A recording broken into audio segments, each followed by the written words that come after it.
여러분 안녕하십니까?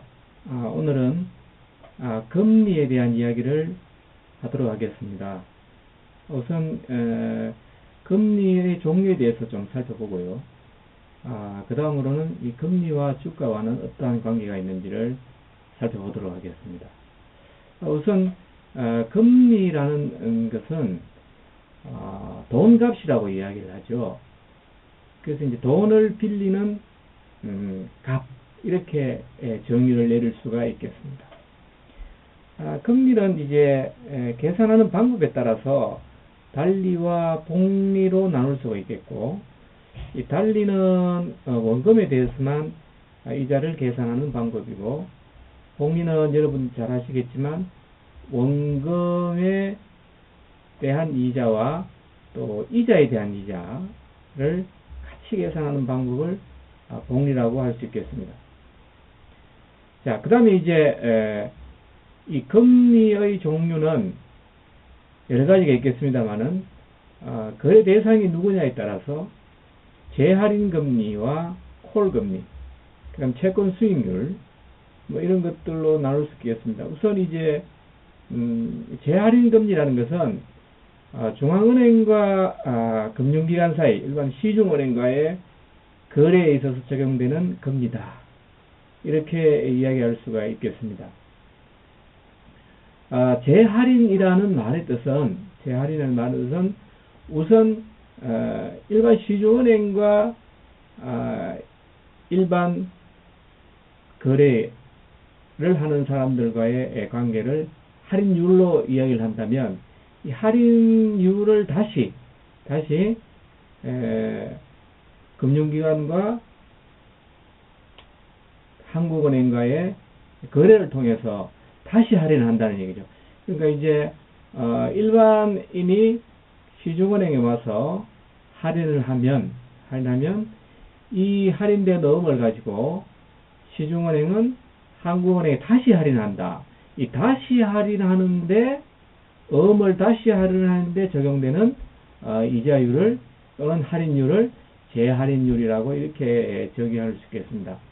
당연히 금융기관에서 적용하는, 그러니까 금융기관에서 기업들한테 적용하는 할인율이 재할인율보다 높은 것은 당연한 이치라고 할 수 있겠습니다. 이제 그 다음으로 콜금리라는 게 있습니다. 이 콜금리는 단기 금융시장의 기준금리로서 작용이 되는데요. 금융기관 사이에 단기 자금의 거래가 이루어지는 콜 시장의 금리다.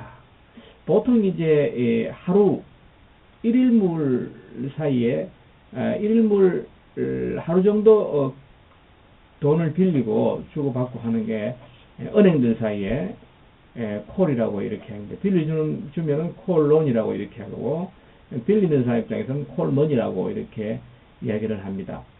이것은 이제 보통 이제 은행이 하루를 마감하고 돈이 남을 때도 있고 모자랄 때가 있습니다. 이 모자랄 경우에는 같은 시중은행끼리 돈을 빌리는 경우를 의미합니다. 자, 그 다음에 채권 수익률이라는 것은 채권 투자로부터 얻을 수 있는 모든 수익을 그 채권 가격과 비교해서 계산한 이자율이다.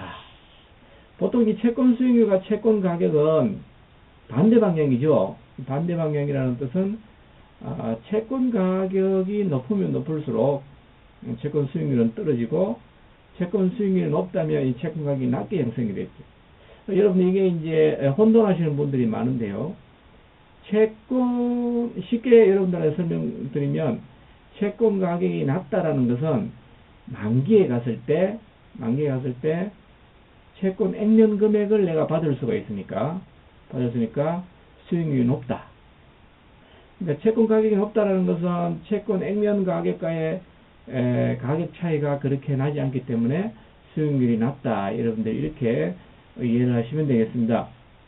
자, 그 다음에 이제 중요한 부분, 금리와 주가와의 관계입니다. 일반적으로 금리와 주가는 반비례 관계죠. 이제 금리가 내리게 되면 금리가 내리게 되면 국민의 입장에서 보면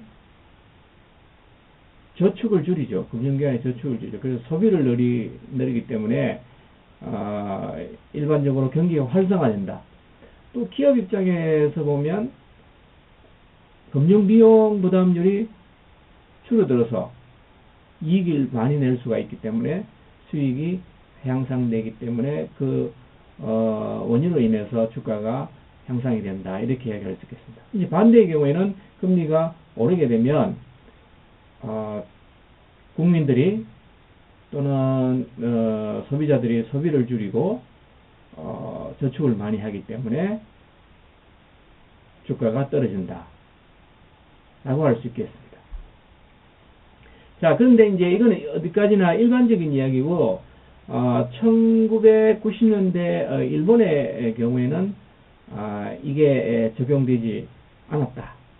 왜냐하면 일본 국민들은 오히려 금리가 낮을수록 소비를 늘리는 것이 아니고 저축을 허리띠를 졸라매고 저축에 더 매진을 했다 라는 것이 일본 국민들의 저축 열이. 그러니까 이것은 이제 금리와 주가가 일반적으로는 이제 반대 방향으로 움직여야 되는데 똑같은 방향으로 움직였다. 1990년대 일본. 최근에 한국의 경우에도 아마 이와 같은 비슷한 현상이 일어나고 있는 것 같습니다. 왜냐하면 금리는 굉장히 낮은데 주가는 오르지 않고 오히려 주가가 떨어지는 이러한 현상들.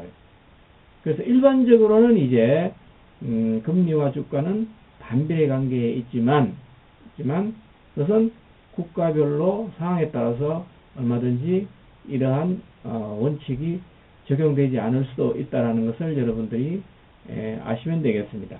오늘 여기까지 하도록 하겠습니다. 여러분 안녕히 계세요.